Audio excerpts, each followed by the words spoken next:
नमस्कार दोस्तों, आज हम आपको एक ऐसे महान व्यक्ति के बारे में बताने जा रहे हैं जिनका नाम इतिहास के पन्नों में स्वर्ण अक्षरों में लिखा गया है। आज हम प्राचीन भारत के एक महान विभूति को जानेंगे। ये विभूति है चाणक्य, जिन्हें कौटिल्य और विष्णुगुप्त के नाम से भी जाना जाता है। चाणक्य कोई मामूली आदमी नहीं थे। वे एक महान विद्वान, रणनीतिकार और दूरदर्शी थे, जिनकी बुद्धिमत्ता और ज्ञान ने भारतीय इतिहास को एक नई दिशा दी। वे एक महान विद्वान, रणनीतिकार और दूरदर्शी थे।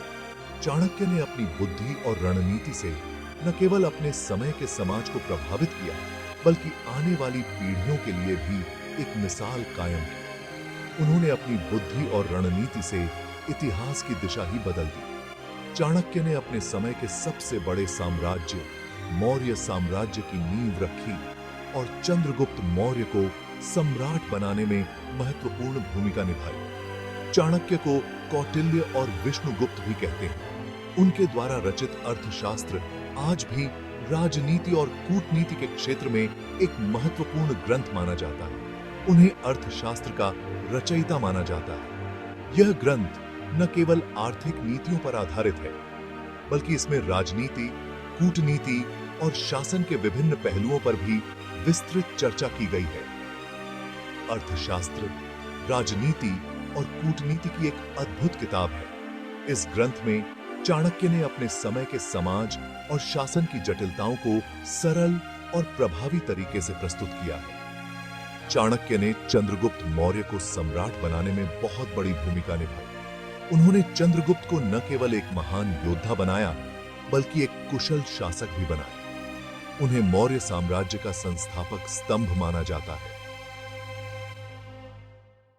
चाणक्य की दूरदर्शिता और रणनीति ने मौर्य साम्राज्य को एक महान और शक्तिशाली साम्राज्य बनाया। आइए जानते हैं चाणक्य के जीवन के बारे में कुछ रोचक बातें। उनके जीवन की कहानियां और उनके द्वारा दी गई शिक्षाएं आज भी हमें प्रेरित करती हैं और हमें जीवन में सही दिशा दिखाती हैं। चाणक्य का जन्म ईसा पूर्व 4वीं शताब्दी में हुआ था। उनका जन्म एक ब्राह्मण परिवार में हुआ था, जो अपने ज्ञान और विद्वता के लिए प्रसिद्ध था। उनके जन्म स्थान के बारे में सबका एक मत नहीं है। कुछ विद्वान मानते हैं कि उनका जन्म तक्षशिला में हुआ था, जबकि अन्य विद्वान पाटलिपुत्र को उनका जन्म स्थान मानते हैं। कुछ विद्वान उन्हें तक्षशिला का मानते हैं, तो कुछ पाटलिपुत्र का। तक्षशिला और पाटलिपुत्र दोनों ही उस समय के प्रमुख शिक्षा केंद्र थे। चाणक्य बचपन से ही बहुत तेज दिमाग और अच्छी याददाश्त वाले थे। उनकी बुद्धिमत्ता और ज्ञान की प्यास ने उन्हें अन्य बच्चों से अलग बना दिया। वे वेदों और दूसरे शास्त्रों के ज्ञाता थे। उन्होंने अपने प्रारंभिक जीवन में ही वेदों, उपनिषदों और अन्य धार्मिक ग्रंथों का अध्ययन किया। उन्होंने तक्षशिला विश्वविद्यालय से पढ़ाई की।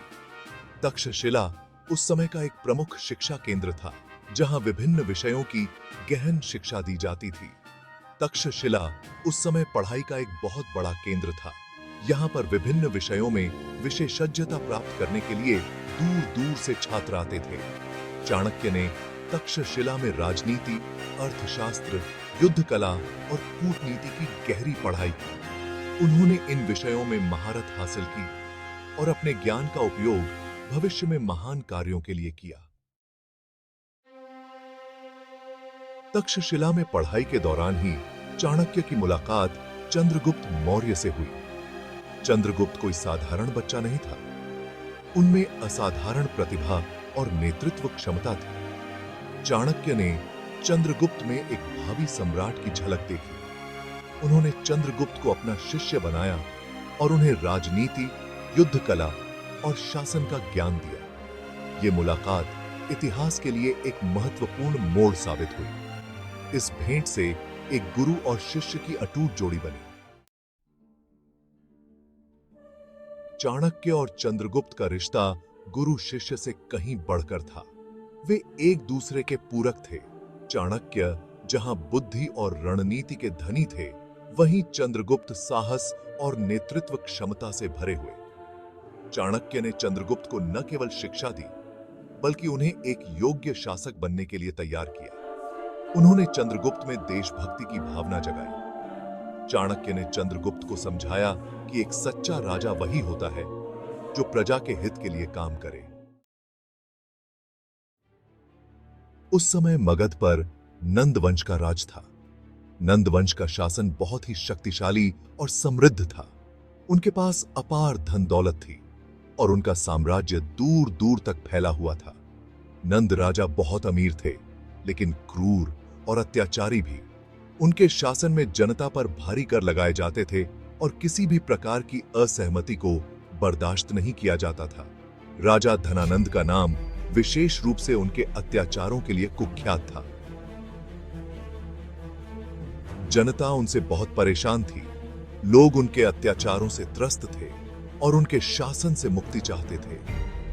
गांवों में गरीबी और भूखमरी का आलम था और लोग एक नए नेतृत्व की तलाश में थे। चाणक्य ने नंद वंश के शासन को खत्म करने की ठान ली। चाणक्य, जो एक महान विद्वान और रणनीतिकार थे, ने नंद वंश के अत्याचारों को समाप्त करने का संकल्प लिया। उन्होंने एक विस्तृत योजना बनाई और अपने उद्देश्य को प्राप्त करने के लिए हर संभव प्रयास किया। उन्होंने चंद्रगुप्त को मगध के सिंहासन पर बिठाने का निश्चय किया। चाणक्य ने चंद्रगुप्त को प्रशिक्षित किया और उसे एक महान योद्धा और नेता बनने के लिए तैयार किया। चंद्रगुप्त ने चाणक्य के मार्गदर्शन में अपनी क्षमताओं को निखारा। चाणक्य ने अपनी रणनीति से नंद वंश को कमजोर कर दिया। उन्होंने नंद वंश के खिलाफ एक सशक्त उठाया। चाणक्य की रणनीति और चंद्रगुप्त की वीरता ने नंद वंश को हिलाकर रख दिया। उन्होंने जनता का समर्थन। चाणक्य और चंद्रगुप्त ने जनता के दिलों में अपनी जगह बनाई और उन्हें अपने साथ जोड़ा। लोग उनके नेतृत्व में एक नए और बेहतर भविष्य की उम्मीद करने लगे। आखिरकार चंद्रगुप्त ने नंद राजा धनानंद को हराकर मगध पर कब्जा कर लिया। इस विजय ने न केवल नंद वंश के अत्याचारों का अंत किया, बल्कि एक नए युग की शुरुआत भी की। चंद्रगुप्त मौर्य ने मगध में एक न्यायपूर्ण और समृद्ध शासन की स्थापना की। चंद्रगुप्त मौर्य चाणक्य की रणनीति और मार्गदर्शन में एक बहुत बड़े साम्राज्य के सम्राट बने। उन्होंने पूरे उत्तरी भारत को जीत लिया। मौर्य साम्राज्य भारत के इतिहास का एक स्वर्णिम अध्याय है। यह चाणक्य की दूरदर्शिता और कूटनीति का ही नतीजा था। चाणक्य ने चंद्रगुप्त के प्रधानमंत्री के रूप में काम किया। उन्होंने कुशल प्रशासन, न्याय व्यवस्था और आर्थिक समृद्धि की नींव रखी। चाणक्य ने जासूसी तंत्र को भी मजबूत बनाया। चाणक्य ने अर्थशास्त्र में अपने राजनीतिक और कूटनीतिक विचार लिखे। अर्थशास्त्र सिर्फ अर्थशास्त्र की किताब नहीं है। यह शासन, कूटनीति, युद्ध कला, जासूसी और नैतिकता की भी एक महत्वपूर्ण किताब है। चाणक्य के अनुसार राजा का कर्तव्य है कि वह प्रजा की रक्षा करे, न्याय करे और देश को अमीर बनाए। चाणक्य ने कूटनीति और कौशल को बल से ज्यादा महत्वपूर्ण माना। चाणक्य का निजी जीवन रहस्यों से भरा हुआ है। उनकी पत्नी और बच्चों के बारे में ज्यादा जानकारी नहीं मिलती। कुछ कहानियों में चाणक्य को एक क्रूर और बदला लेने वाला व्यक्ति बताया गया है, लेकिन हमें यह नहीं भूलना चाहिए कि वे अपने समय के एक महान रणनीतिकार और दूरदर्शी थे। उनका लक्ष्य भारत को एक शक्तिशाली और समृद्ध राष्ट्र बनाना था। चाणक्य का जीवन और कार्य आज भी हमें प्रेरित करते हैं। उनके विचार इतने सालों बाद भी प्रासंगिक बने हुए हैं। उनका जीवन हमें कर्मठता, त्याग, देशभक्ति और दृढ़ इच्छा शक्ति का पाठ पढ़ाता है। चाणक्य ने हमें बताया कि नामुमकिन कुछ भी नहीं है। दृढ़ इच्छा शक्ति और कड़ी मेहनत से हम अपने लक्ष्य को पा सकते हैं। यह सत्य है। दोस्तों, चाणक्य एक महान विभूति थे। वे एक कुशल रणनीतिकार, दूरदर्शी नेता और महान विद्वान थे। उनका जीवन हमें प्रेरणा देता है कि हम अपने लक्ष्य के प्रति समर्पित रहें और मुश्किलों से न घबराएं। चाणक्य का मानना था कि इंसान को अपने कर्मों से महान बनना चाहिए। तो आइए हम सब चाणक्य के जीवन से प्रेरणा लें और अपने देश को एक शक्तिशाली और समृद्ध राष्ट्र बनाने में अपना योगदान दें। धन्यवाद।